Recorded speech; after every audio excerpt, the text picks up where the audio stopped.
Hi guys and welcome to Carflix. Today we're going to be checking the engine oil and other fluids on a 2010 Peugeot RCZ HDI.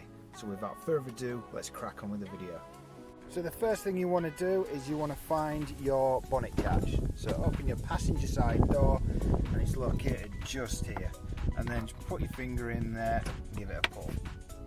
Right guys, so this is the 2 litre diesel HDI which is put in the Peugeot RCZ.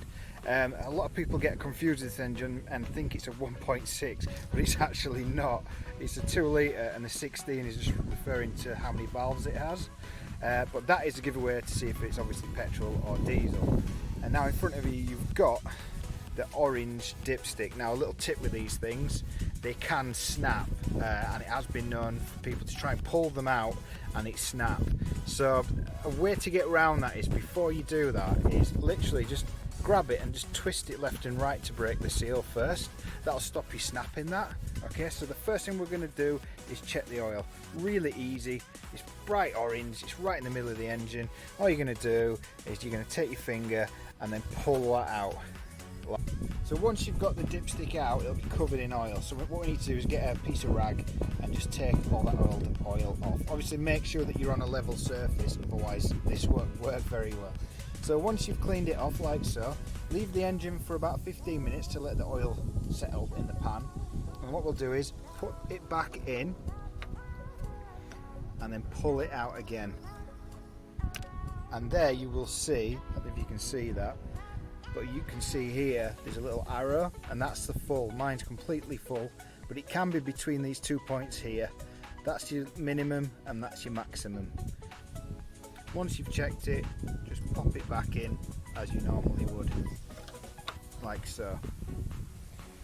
So if you discover you do need some oil topping up, you just come down from the left hand side of the dipstick. In the bottom left hand corner you will see this clearly marked with the oil sign. Okay, and all you do, really simple, is turn it left, which will remove the cap, then put a funnel in there and just top it up with I think the correct oil for these, depending what you want to run. In normal circumstances I think you use fully synthetic 530 weight, but if you want to use an extreme oil just for extra protection, then I'd highly recommend 0.30 weight, because that protects to lower temperatures, etc. So pop it in there, and once you've done that, put it in, turn it clockwise so it clicks. So the next thing we're going to check, guys, is the coolant. Now it's very important to make sure the engine's completely cold when you test this, because it gets very hot and it pressurizes as well. So if you undid this cap when the engine was at operating temperature, you could potentially scald yourself. So it's dead easy on these. It's generally a visual check and you can quite clearly see you've got max and minimum, and if you give it a little shake like that, you should see the fluid moving up and down, and mine's right on max. Another thing you can do, obviously if it's cold and you can't see because it's quite dirty, is just undo the cap like so, and then just literally just look inside and then you can see it, and as you can see, it's up to the maximum. Once you've done that, just pop the cap back on like so and then turn it clockwise until it's about hand tight. Next, with your washer fluid, unfortunately you can't test to see how much is in these. They don't have a dipstick like are on other vehicles. But the easiest way to do it is just top it up every month or however often you use your car. Just put in a litre at a time and you'll always stay topped up. The next thing we're going to test is the power steering fluid, which is just down here. It's a little bit awkward to get to, but I'll try and get to it for you.